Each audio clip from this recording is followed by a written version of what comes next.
नमस्कार दोस्तों, आज के हमारी कहानी के लेखक हैं हरिशंकर परसाई जी, जिनकी कहानी का नाम है अश्लील। यह एक व्यंग्य कहानी है। तो चलिए सुनते हैं आज की कहानी। शहर में ऐसा शोर था कि अश्लील साहित्य का बहुत प्रचार हो रहा था। अखबारों में समाचार और नागरिकों के पत्र छपते कि सड़कों के किनारे खुलेआम अश्लील पुस्तकें बिक रही हैं। 10-12 उत्साही समाज सुधारक युवकों ने एक टोली बनाई और तय किया कि जहां भी मिलेगा हम ऐसे साहित्य को छीन लेंगे और सार्वजनिक होली जलाएंगे। उन्होंने एक दुकान पर छापा मारकर 20-25 अश्लील पुस्तकें हाथों में की। हर एक के पास 2 या 3 किताबें थी। मुखिया ने कहा, आज तो देर हो गई, कल शाम को अखबार में सूचना देकर परसों किसी सार्वजनिक स्थान में इन्हें जला देंगे। प्रचार करने से दूसरे लोगों पर भी असर पड़ेगा। कल शाम को सब मेरे घर पर चलो। पुस्तकें मैं इकट्ठी अभी घर नहीं ले जा सकता। 20-25 हैं, पिताजी और चाचा जी भी हैं। देख लेंगे तो आफत हो जाएगी।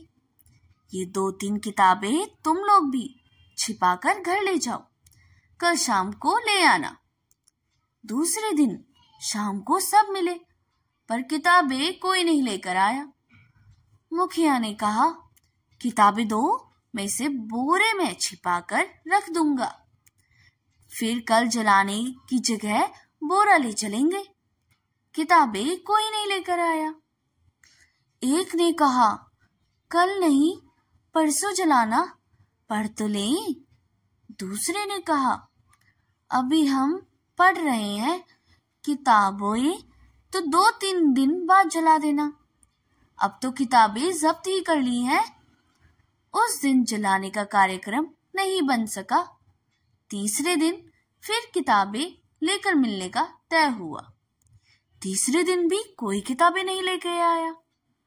एक ने कहा, अरे यार, फादर के हाथ किताबें पड़ गई थी तो वे पढ़ रहे थे। दूसरे ने कहा, अंकल पढ़ रहे थे तब ले आऊंगा। अब तीसरे ने कहा, भाभी उठा कर ले गई यार, बोली कि 2-3 दिन में पढ़कर वापस कर दूंगी। चौथे ने कहा, अरे पड़ोस की चाची मेरी गैर हाजिरी में उठाकर ले गई, पढ़ लें तो 2-3 दिन बाद जला देंगे। अश्लील पुस्तकें कभी नहीं जलाई गई। अब वे अधिक व्यवस्थित ढंग से पढ़ी जा रही थी। तो दोस्तों, आप सुन रहे थे हरिशंकर परसाई द्वारा व्यंग्य रचना अश्लील। तो दोस्तों, देखा आपने, यह है हमारे समाज की सच्चाई। उपदेश देना बहुत आसान है, मगर उसको अपनी निजी जिंदगी में उतारना एक अलग बात है। हमें हमारे समाज में अनेकों ऐसे समाज सुधारक मिलेंगे जो बड़ी बड़ी बातें तो करते हैं और भाषण भी देते हैं, लेकिन निजी जिंदगी में उनका असली रूप कुछ और ही होता है। जैसे कि इस व्यंग्य रचना में देखा हमने कि वह सब अश्लील पुस्तकों की बढ़ती बिक्री और प्रचार के खिलाफ तो हैं, और वही दूसरी ओर वही काम कर रहे हैं जिसके वे खिलाफ हैं।